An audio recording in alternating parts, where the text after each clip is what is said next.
स्वागत है सभी लोगों का the farming life in another world के सीजन 2 के अंदर। जी हाँ गाइस, फाइनली तुम सभी लोग मुझे कमेंट सेक्शन में बोल रहे थे कि भाई सीजन 2 लेकर आओ, तो फाइनली लो भाई सीजन 2 आ चुका है। और आज की इस वीडियो के अंदर हम लोग सीजन 2 के एपिसोड 1 को एक्सप्लेन करने वाले हैं। इससे पहले एक बार सीजन 1 को अच्छे से देख लेना, उसका लिंक तुम लोग को डिस्क्रिप्शन और कॉमेंट सेक्शन में मिल जाएगा।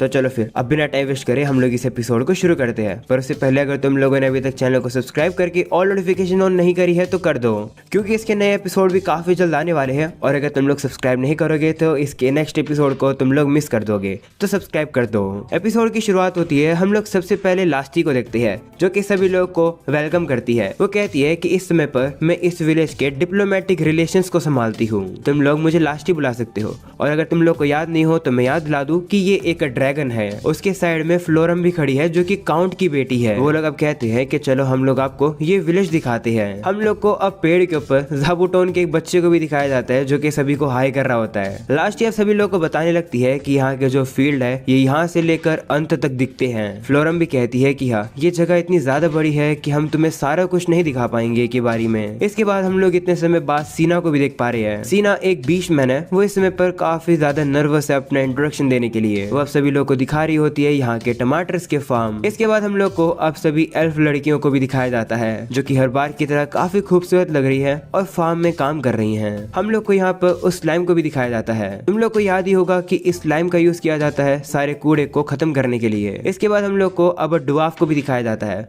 हम लोग यहाँ पर डोनोवैन को देख पा रहे हैं जो कि यहाँ का एल्डर है। उसके साथ ही क्रॉस और विल कॉक्स भी उसी के साथ खड़े हैं। डोनोवैन कहते हैं कि हम लोग यहाँ पर अल्कोहल बनाते हैं। इसके बाद हम लोग को माउंटेन एल्फ की लीडर यानी कि या को दिखाया जाता है। वो कहती है कि मैं और मेरे साथी क्राफ्टिंग का काम अच्छे से करते हैं, तो हम लोग वही करते हैं। हम लोग को अब विलेज में छोटे छोटे बीस्टमैन्स को भी दिखाया जाता है जो कि हिराकू के पेट कुरो के बच्चों के साथ खेल रहे हैं। इसके बाद हम लोग को हमारे क्यूट सी एंशिएंट ड्रैगन हाकुरेन को भी दिखाया जाता है। वो यहाँ के बच्चों को पढ़ा रही है, लेकिन पढ़ाते पढ़ाते वो खुद सो गई है। एनीवेज, इसके बाद हम लोग को हमारे मेन कैरेक्टर के घर को भी दिखाया जाता है, जहाँ पर हम लोग हमारे मेन कैरेक्टर हिराकू की वाइफ लू को देख पा रहे हैं। लू यहाँ पर एक वैम्पायर प्रिंसेस है, अगर तुम्हें याद ना हो तो। लू जो है वो यहाँ पर सभी को इंस्ट्रक्शन दे रही होती है। लू यहाँ पर मैसेज कर रही होती है कि तुम लोग को यहाँ पर आने में दिक्कत हुई होगी, जो सुनकर टिया कहती है कि तुम्हें इस तरीके से नहीं कहना चाहिए, हमारे जो विजिटर्स आने वाले हैं वो काफी दूर से आने वाले हैं। तो लो भाई, फाइनली हम लोग को टिया भी देखने को मिल चुकी है जो कि एक एंजल है। तभी वहाँ पर लिया भी आ जाती है जो कि एक हाई एल्फ है। वो लू से कहती है कि हम लोग प्रैक्टिस कर रहे हैं उन लोग के लिए जो लोग नए रहने के लिए आएंगे यहाँ पर, तो हम लोग को सारी चीजें उन्हें इस तरीके से अच्छे से समझानी होंगी और अच्छे से इंट्रोडक्शन देना होगा। वहीं सभी चीजों को फ्लोरा कैप्चर कर रही होती है। फ्लोरा जो कि लू की कजन है, और हम लोग यहाँ पर फ्लोरा के एक फेमिलियर को भी देख पा रहे हैं जिसका नाम है कैमरा, और उसी का ही यूज करके वो लोग वीडियो रिकॉर्ड कर रहे हैं जिससे कि जो लोग यहाँ पर नए नए रहने आएंगे उन्हें सारी चीजें पता चल जाए। और अब इस वीडियो के अंत में मैसेज देने की बारी आती है हिराकू की। तो लो भाई, फाइनली हमारा मेन कैरेक्टर आ चुका है इतने सालों बाद वापस। काफी खुशी हो रही है ना। एनीवेज, जिसके बाद अब हिराकू कहता है कि मैं यहाँ का मेयर हूँ, मेरा नाम है हिराकू और मैं सभी लोग का स्वागत करता हूँ इस ग्रेट ट्री विलेज के अंदर। एनीवेज, इसके बाद हम लोग को अब कुरो को भी दिखाया जाता है जो कि हिराकू का सबसे पहला पेट था। साथ में हमें ज़ाबूटोन को भी दिखाया जाता है, ये भी हिराकू की पेट थी जो कि यहाँ पर कपड़े बना रही है। अगले सीन में अब हिराकू हम लोग को बता रहा होता है कि अब तक हमारी स्टोरी कहाँ तक पहुंची है। हिराकू कहता है कि मैं चाहता था एक पीसफुल फार्मिंग लाइफ जीना, लेकिन भगवान के इंटरफेयर करने की वजह से मुझे फार्मिंग लाइफ मिल तो गई, लेकिन एक दूसरी दुनिया के अंदर। इस दूसरी दुनिया के अंदर आकर मैंने यहाँ पर काफी सारे नए दोस्त बनाए और अब मैं इस ग्रेट ट्री विलेज का मेयर हूँ। ये जगह हम सभी लोगों ने एक साथ मिलकर बनाई है। अगले सीन में हम लोग अब देखते हैं कि आज विलेज के सभी लोग काफी ज्यादा तैयारियां कर रहे हैं और काफी सारा काम कर रहे हैं। ऐसे इस वजह से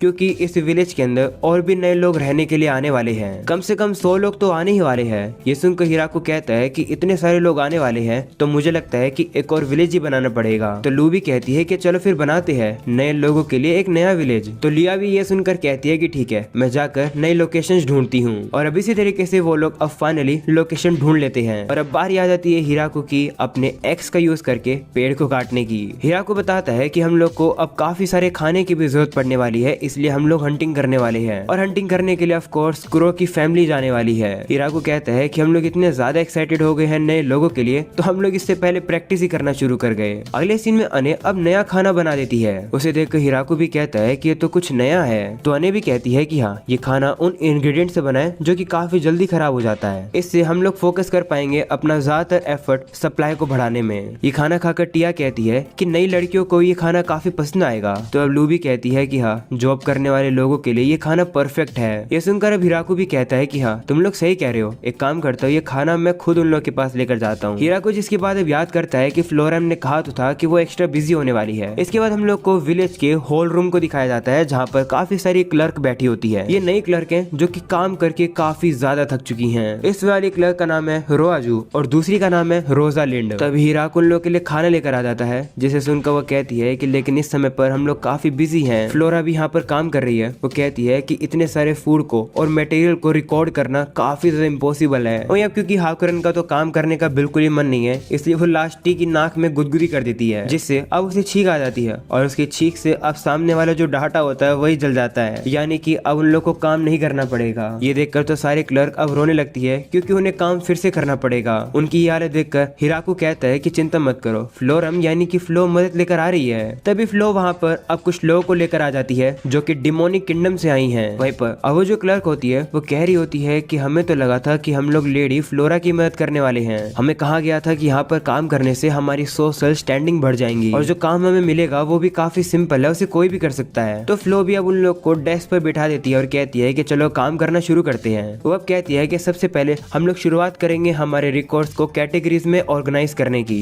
रिकॉर्ड को पढ़कर वो लड़की कहती है कि इसमें ये क्या लिखा है कि तुम सिर्फ एप्पल्स खा सकते हो और आखिर ये लिमिटलेस पेट्स क्या है। तभी एक लड़की दूसरी लड़की से कहती है कि तुम तो हाउस पुगल की डॉटर हो, है ना? मैंने सुना कि लामिया के हमले करने के बाद तुम गायब हो गई थी। मैं ये देखकर सरप्राइज हूँ कि तुम जिंदा हो। ये सुनकर तो वो दूसरी लड़की खुद हैरान हो जाती है कि आखिरकार उसके बारे में ये बात किसने फैला दी। एनीवेज ये सब देखकर फ्लो कहती है कि लो, अब सारा पेपर वर्क जल्दी से पूरा हो जाएगा। तो हिराकू भी कहता है कि ठीक है, जब इन लोग का काम पूरा हो जाए तो इन्हें खाना दे देना। तो वो भी कहते हैं कि ठीक है। और अब इसी के साथ इन लोग की ये जो क्लरिकल टीम है ये तैयार हो जाती है, जो कि यहाँ का पेपर वर्क संभालने वाली है। इसके बाद वो लोग अब जाकर हिराकू के पेट से मिलते हैं और अब उन्हें देखकर इतना डर जाते हैं कि वो बेहोश हो जाते हैं। तभी वहाँ पर ग्रैंड मारी आ जाती है, जो कि हिराकू को बताती है कि आसपास खतरे का कोई भी साइन नहीं है, मैंने सारे एरिया को सर्वे कर लिया है। ये सुनकर हिराकू भी सोच में पड़ जाता है कि आखिर इसे किसने ये काम करने के लिए कहा था। तभी लिया आती है और बताती है कि इसे मैंने भेजा था, हमें चलकर नए विलेज के लिए एक जगह को ढूंढना चाहिए जो कि परफेक्ट रहेगी। तो हिराकू भी कहता है कि हाँ, अच्छा आइडिया है, क्या हम लोग खाना तैयार कर ले जो कि हमारे जर्नी में काम आएगा। तो लिया कहती है कि नहीं, उसकी जरूरत नहीं पड़ेगी क्योंकि हम लोग ज्यादा दूर नहीं जा रहे हैं। वैसे जो जगह हम लोग कंसिडर कर रहे हैं वो होगी डाउन स्ट्रीम में, जिससे हम लोग को एक अपर हैंड यानी कि फायदा होता रहेगा। तो हिराकू पूछता है कि फायदा किस चीज का। तो लिया कहती है कि वर्स्ट सिचुएशन में हमारी सेफ्टी बरकरार रहेगी क्योंकि ये जो जगह होगी ये रिवर के काफी ज्यादा दूर होगी। ये विलेज रिवर से थोड़ा दूर भी होगा, जिससे कि जो ये विलेज है ये वाटर के ऊपर पूरा कंट्रोल ना ले ले, मतलब कहीं ये लोग हमसे रिबेलियन यानी कि विद्रोह ना कर दे हमारे ऊपर ही। इससे हम लोग को ऐसी ही जगह चुननी होगी। ये सुनकर हिराकू कहता है कि तुम इतना क्यों सोच रही हो। तो वो कहती है कि सोचना ही पड़ेगा ना, क्योंकि हम नहीं चाहते हैं कि बाद में हमें कोई भी दिक्कत हो। ये सुनकर हिराकू भी कहता है कि हाँ, बात तो तुम्हारी सही है। इसके बाद वो लोग अब फाइनली उस जगह पर पहुंच जाते हैं जो कि लिया ने डिसाइड करी है। वो कहती है कि ये एरिया हमारे एरिया की तरह ग्रेट तो नहीं है, पर यहाँ पर भी एक पेड़ है जो कि काफी स्टैंड आउट करता है, बिल्कुल हमारे ही पेड़ की तरह। तो हिराकू भी कहता है कि हाँ, इसे दूर से इजीली देखा जा सकता है। अगले सीन में हिराकू बताता है कि जैसे हम लोगों ने लोकेशन डिसाइड कर ली, फिर हम लोग निकल गए रास्ता बनाने के लिए। उसके लिए हमें फॉरेस्ट को क्लियर करना पड़ रहा है। ये रोड कनेक्ट करेगी ग्रेट ट्री विलेज को इस जगह से जो कि उन लोगों को नहीं मिली है। अगले सीन में हम लोग कुछ लिजर्ड मैन और एल्फ को देखते हैं जो कि पेड़ काट रहे होते हैं, पर काफी कोशिश करने के बाद भी वो लोग पेड़ अच्छे से काट ही नहीं पा रहे हैं। उन लोगों के अंदर ताकत की कमी है, जो देखकर हिराकू समझ जाता है कि उसे ही मदद करनी पड़ेगी। जिसके बाद वो अपनी वही फेमस सी पॉपुलर सी ताकतवर सी एक्स बाहर निकाल लेता है और अब वो काफी इजीली से पेड़ काटने शुरू भी कर देता है। धीरे धीरे करके हिराकू अपने इसी ऑलमाइटी फार्मिंग टूल से काफी सारे पेड़ काट देता है और रास्ता तैयार होने लगता है। और अब यहाँ पर जो रिवर है उनके पास वो लोग डिसाइड करते हैं एक वुडन का ब्रिज बनाने का। ये ब्रिज वो लोग काफी हल्का सा बनाते हैं, जो देखकर हिराकू कहता है कि तुम्हें नहीं लगता कि हम लोग को ये ब्रिज थोड़ा और ताकतवर बनाना चाहिए। तो लिया कहती है कि अगर हम लोग इस ब्रिज को बड़ा बना देंगे तो मॉन्स्टर्स के लिए काफी इजी हो जाएगा इसका यूज करके के हमारे विलेज के अंदर आना। ये सुनकर हिराकू कहता है कि ओ ये तो मैंने सोचा ही नहीं था। इसके बाद अब कुछ और समय बीत रहा होता है। उन लोगों ने अब नए विलेज के पास का एरिया क्लियर कर दिया है और साथ में उन लोगों ने अब इरिगेशन करने के लिए पाइप भी बना दी है, जिससे अब इस नए विलेज के अंदर एक रिजर्वियर भी बन जाता है और साथ में इस नए विलेज में एक वर्कशॉप भी तैयार कर दी जाती है। इस वर्कशॉप के अंदर लकड़ियों को काटने का काम होगा। वहीं पर अब वही लिजर्ड मैन आकर हिराकू से कहता है कि आपने तो इतने कम समय में इतनी ज्यादा प्रोग्रेस कर दी। तो हिराकू भी कहता है कि हाँ, लेकिन अभी हमें और भी लकड़ियों की जरूरत है काम करने के लिए। जिस पर अब वो लिजर्ड मैन कहता है कि आप जाकर आराम कर लो, कंस्ट्रक्शन का काम हम लोग कर लेंगे। तो हिराकू भी मान जाता है। वहीं पर अब वो जाते हुए अब वहाँ पर ज़ाबूटोन के बच्चों को देखता है, जिन्हें देखकर अब उसके दिमाग में अब एक आइडिया आ जाता है। इसके बाद हिराकू अपने टूल्स को निकालता है और इस नए विलेज के अंदर वो लकड़ी से ज़ाबूटोन के एक स्टैचू को तैयार कर देता है। तभी वहाँ पर हिराकू की वाइफ यानी कि लू आ जाती है। उसके हाथ में अल्फ्रेड होता है। पहले सीजन के आखिरी एपिसोड में तुम लोगों ने देखा ही होगा कि इस बच्चे का जन्म हुआ था, ये हिराकू का बेटा है। लू आकर हिराकू से कहती है कि जरा आराम भी कर लो, तो वो भी मान जाता है और अब वो भी थोड़ा सा अब ब्रेक लेने लगता है। वहीं दूसरी तरफ हम लोग अब लिजर्ड मैन और एल्फ लड़कियों को देखते हैं, जो कि अब कंस्ट्रक्शन का काम अकेले ही संभाल रही हैं। इतनी सारी लकड़ियों को देखकर अब लू कहती है कि अब समझ आया कि तुम इतनी लकड़ियों को क्यों काट रहे थे। तो हिराकू कहता है कि हाँ, मुझे रास्ता भी क्लियर करना था और घर बनाने के लिए हम लोग को लकड़ियों की भी जरूरत थी, क्योंकि घर काफी सारे बनाने हैं। घर को बनाने के लिए अलग अलग लकड़ियों के पीसेस की जरूरत पड़ने वाली है। बस अलग अलग उन्हीं पार्ट्स को अटैच करके घर तैयार हो जाएगा और सभी लोग मिलकर यही कर रहे हैं। हिराकू कहता है कि पहले के समय में जब घर बनाया करता था मैं, तब तो काफी मुश्किल हुआ करती थी, क्योंकि तब मेरे पास कीलें भी नहीं थी। लू कहती है कि ओ, तो तुम्हें याद है जो तुमने सबसे अपना पहला छोटा घर बनाया था। तो हिराकू भी कहता है कि हाँ, उसको मैं कैसे भूल सकता हूँ, मेरा वो पहला हार्ड वर्क था। उस समय पर तो लकड़ियों को उठाना मेरे लिए काफी मुश्किल काम हुआ करता था। अगले सीन में हम लोग अब देखते हैं कि सभी लोग अपने मैजिक का यूज करके अब घर को इजीली से तैयार कर रहे होते हैं। देखते ही देखते सभी लोग अब घर को तैयार कर देते हैं और अब खाने का भी समय हो जाता है। तभी अने और बाकी मेड उन लोग के लिए खाना ले आती है, जो कि सभी लोग को काफी पसंद आता है।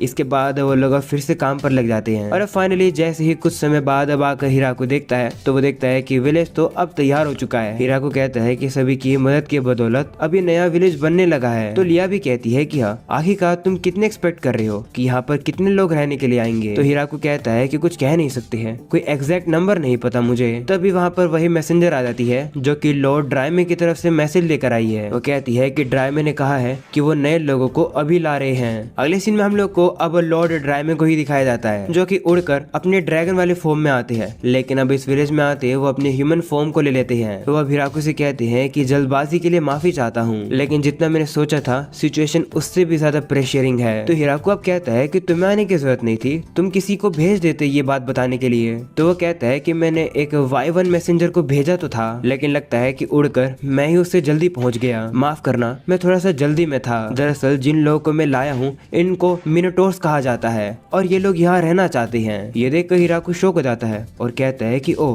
तो इस दुनिया के अंदर मिनोटोर्स ऐसे दिखते हैं। मुझे तो लगा था कि वो मिनोटोर्स सांड जैसे दिखने वाले क्रिएचर्स होंगे। तभी एक मिनोटोर सामने आता है। वो कहता है कि मेरा नाम गॉर्डन है और मैं हमारे ग्रुप का लीडर हूँ। तो अब हिराकू भी उसे अपना इंट्रोडक्शन देता है। हिराकू अब ये नोटिस करता है कि जो गॉर्डन है वो तो कुछ ज्यादा ही बड़ा है। वो हिराकू से पूरे 2 मीटर बड़ा है। वो अब हिराकू से कहता है कि माफ करना, हम लोग आपको परेशान कर रहे हैं, लेकिन बात दरअसल ये है कि हम लोग को हमारे ही विलेज से निकाल दिया गया और फिर हम लोग ऐसे ही जंगलों में भटक रहे थे, तभी हमें ड्राई में मिले। ड्राई में भी अब हिराकू को बताता है कि इन लोग के साथ बच्चे भी थे और ये लोग काफी ज्यादा परेशानी में थे, तो मैं इन्हें जल्दी से जल्दी यहाँ लेकर आ गया। ये सुनकर अब टिया कहती है कि हम लोग को फिर तो टाइम वेस्ट नहीं करना चाहिए इस तरीके से छोटी छोटी बातें करके। तो अब हिराकू भी अने से कहता है कि हाँ, इनका खाना जल्दी से तैयार करो। हिराकू पूछता है कि आखिर ये लोग कितने हैं, तो ड्राई में बताता है कि 72। ये सुनकर तो हिराकू भी हैरान हो जाता है। अगले सीन में अब सभी मेड मिलकर उन लोगों को खाना दे देती है। हिराकू कहता है कि अभी के लिए तो हम इन्हें राइस पोरेज खिला रहे हैं और मैं श्योर नहीं हूँ कि आखिरकार ऐसी कौन सी चीज है जो कि ये लोग नहीं खाते हैं। ये सुनकर अने भी अब हिराकू से माफी मांगती है और कहती है कि मुझे नहीं पता कि आखिरकार मिनोटोर क्या खाते हैं और क्या नहीं। तो टिया कहती है कि क्या कोई ऐसा है जिससे ज्यादा पता हो।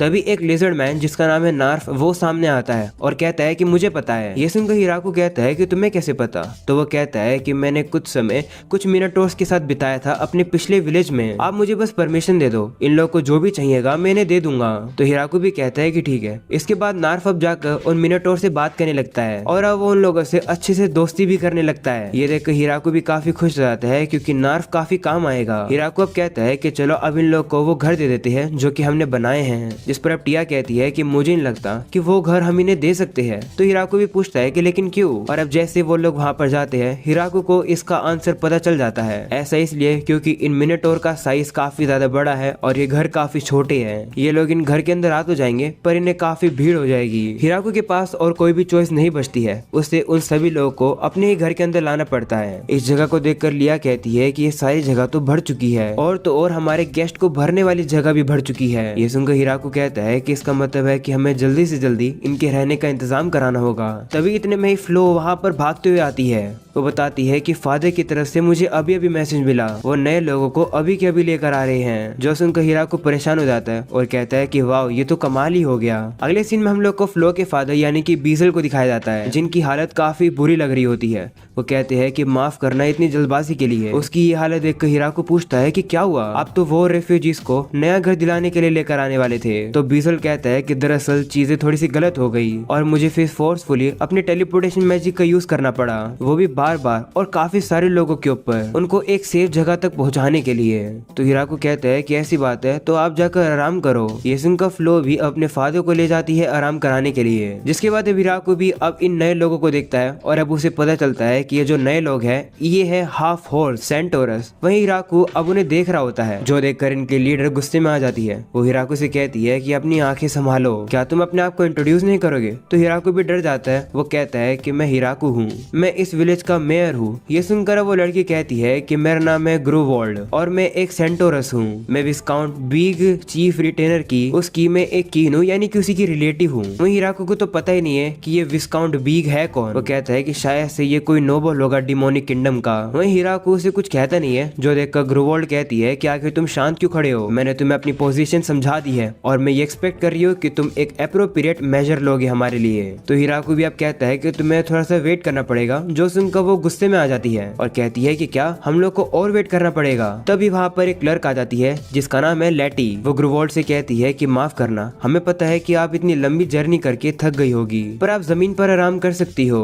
इस जगह का रिलेशन काउंट क्रोम यानी कि बीजल के साथ है। तो वो भी कहती है कि ठीक है। वहीं ये सब देखकर अब हिराकू कहता है कि मुझे बुरा लग रहा है, पर मुझे नोबल लोगों के रूल समझ नहीं आते हैं। अभी के लिए मैं इन्हीं को ही ये काम सौंप देता हूँ करने के लिए। इसके बाद हमें पास्ट का सीन दिखाया जाता है, जहाँ हिराकू सभी क्लर्क के पास आकर कहता है कि क्या विस्काउंट बीक को तुम लोग जानते हो। तो सभी कहते हैं कि हम तो नहीं जानते, लेकिन अब लेटिया कहती है कि मुझे परमिशन दो, मैं उन्हें संभाल लूंगी। ऐसा बोलने के बाद वो बाहर आ जाती है। वो अब ग्रूवोल्ड से कहती है कि हाँ, हम लोग को इन्फॉर्म तो किया था कि आप लोग आओगे, लेकिन आप लोग टाइम से थोड़ा पहले ही आ गए। तो ग्रूवोल्ड कहती है कि हाँ हमें पता है, लेकिन चाहे कुछ भी हो हमारे रहने के लिए जल्दी से तैयारियां करो। तो लेटिया कहती है कि आखिरकार आप लोग यहाँ पर आई क्यों हो। अगर मैं गलत नहीं हूँ तो आप यहाँ पर हमारी मदद लेने के लिए आई हो। ये जगह आप लोगों की नहीं है, आप लोग यहाँ पर अपने ऑर्डर्स नहीं चला सकते हो। तो मैं आपसे पोलाइटली कह रही हूँ कि इस तरीके से ऑर्डर देना बंद करो। ये सुनकर ग्रूवोल्ड गुस्से में आ जाती है और कहती है कि विलेज की लड़की, आखिर तुम्हारी हिम्मत कैसे मुझसे इस तरीके से बात करने की। तो लेटिया कहती है कि माफ करना, मैंने अभी तक अपने आप को इंट्रोड्यूस नहीं किया। ऐसे बोलकर अब वो उसे अपना इंट्रोडक्शन देती है। वो कहती है कि मेरा नाम है लेटिया और मैं काउंट ड्रोवा की बेटी हूँ। ये सुनकर तो ग्रूवोल्ड भी हैरान हो जाती है। वही लेटिया उससे कहती है कि क्या मैं पूछ सकती हूँ कि आप लोग कहाँ से आए हो, शायद हम लोग को ये बात कहीं और जाकर करनी चाहिए। वही अब ग्रूवोल्ड सोचती है कि जिस फैमिली से लेटिया है वो तो एक काफी ज्यादा हाई रैंक की फैमिली है और जो विस्काउंट बीग है वो भी उसके अंडर में आती है, यानी कि जो ग्रूवोल्ड है वो तो सबसे नीचे आती है।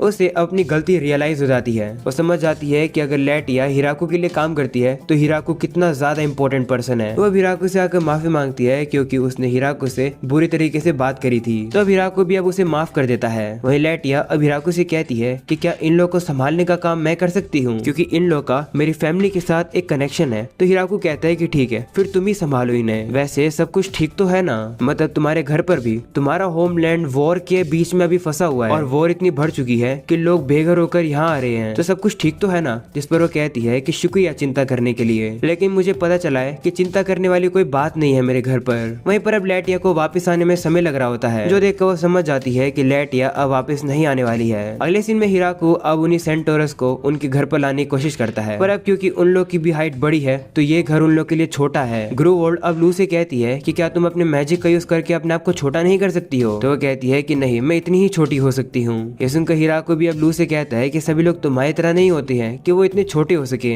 हिराकू अब ग्रोवर्ल्ड से कहता है कि हमारी सबसे बड़ी बिल्डिंग अब फुल हो चुकी है। तो वो कहती है कि कोई बात नहीं, हम उसी में ही एडजस्ट होने की कोशिश करेंगे। तो हिराकू पूछता है कि आखिर तुम लोग कितने हो? तो वो कहती है कि 40 बड़े हैं और 64 बच्चे हैं, यानी कि हम लोग टोटल 104 लोग हैं। ये सुनकर हिराकू सोचता है कि हमारे पास तो इतनी जगह है ही नहीं। तो अब लू आइडिया देती है कि क्यों ना हम लोग इन्हें साउथ वाला डंजन दे दें। अगर हम लोग लामिया से पूछे तो शायद से वो लोग थोड़े समय के लिए इन्हें रहने देंगी। वहीं लिया तो अब उदास हो जाती है। वो कहती है कि हम लोगों ने इतनी मेहनत से ये विलेज बनाया और ये काम ही नहीं आ रहा है। अगले सीन में अब हिराकू कहता है कि परेशानी पर परेशानी आ रही है क्योंकि एक और यंग लड़कियों का ग्रुप आ चुका है हमारे पास। लास्ट अब हिराकू को बताती है कि ये लोग लामिया को मिली थी, ये लोग जंगल में भटक रही थी तो हम लोग इन्हें यहाँ लेकर आ गए। वहीं ये सुनकर अब हिराकू हैरान हो जाता है कि ये लोग नंगे पैर आए हैं। वो कहता है कि इतना खतरा और मॉन्स्टर होने के बावजूद भी ये लोग नंगे पैर चल कर आए हैं। हिराकू देखता है कि एक लड़की के हाथ में एक लकड़ी है। वो सोचता है कि आखिर ये क्या है। ऐसा बोलने के बाद अब उनसे कहता है कि मैं यहाँ का मेयर हूँ, पर अब वो कोई जवाब ही नहीं दे रही होती है। जो देखकर हाकुरन कहती है कि लगता है कि ये लोग ज्यादा बात नहीं करती हैं, या फिर ऐसा भी हो सकता है कि ये लोग नर्वस हैं। तभी अचानक से वो जो लकड़ी का टुकड़ा है वो बात करने लगता है। वो कहता है कि माफ करना, पर हम लोग को बोलने की आदत नहीं है।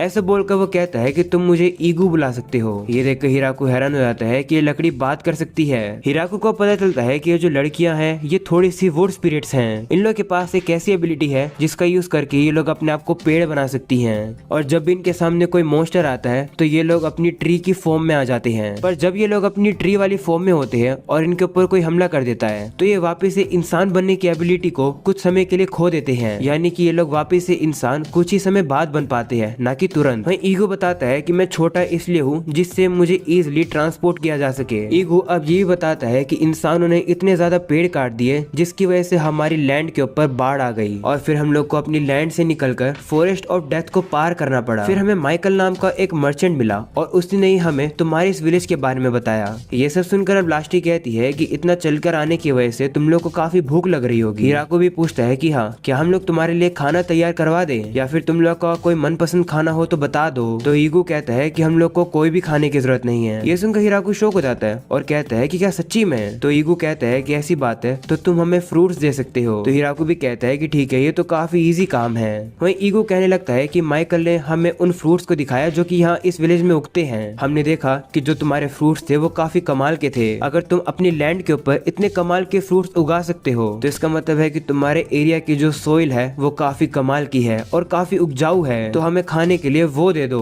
तो हिराकू भी मान जाता है, जिसके बाद वो उन्हें अब फील्ड में ले आता है जहाँ पर वो सभी लड़कियां धूप के नीचे नंगे पैर जमीन पर खड़ी हो जाती हैं। ईगो भी अब फील कर पा रहा होता है कि ये सोइल काफी ज्यादा प्यारी है। वो कहता है कि हमें कोई भी खाने की जरूरत नहीं है, हमें बस साफ पानी, सूरज की रोशनी। ऐसे बोलकर वो बीच में ही बोलना बंद कर देता है और अब वो उगना भी शुरू कर देता है। ये देखकर हिराकू शौक हो जाता है और कहता है कि लगता है कि इन वुड स्पिरिट्स के लिए समय अलग चलता है। हिराकू अब खुश हो जाता है क्योंकि उसे याद आता है कि जो घर उन लोगों ने इतनी मेहनत से बनाया था ये लोग उन घर के अंदर रह सकते हैं। हिराकू कहता है कि चलो, तुम्हारे खाने का तो बंदोबस्त हो चुका है, तुम्हारे रहने की जगह का क्या होगा? हमारे पास तुम लोग के लिए रहने की जगह है, चलाओ जल्दी से, तुम्हें वहाँ लेकर चलता हूँ मैं। हिराकू उन लोगों को काफी खुशी से लेकर जाने वाला होता है, लेकिन अब ईगो कहता है कि नहीं, हम लोग को बाहर ही रहना है। ये सुनकर अब हिराकू उसे फोर्स करने लगता है। वो कहता है कि अगर ऐसी बात है तो हम तुम्हारे घरों के अंदर काफी बड़ी बड़ी विंडो लगा देंगे जहाँ से सूरज की रोशनी आती रहेगी, और वैसे भी जब बारिश आएगी तब तुम लोग यहाँ थोड़ी रह सकते हो। पर अभी ईगो मान ही नहीं रहा होता है। वो कहता है कि नहीं, हम लोग यहीं बाहर ही रुकेंगे।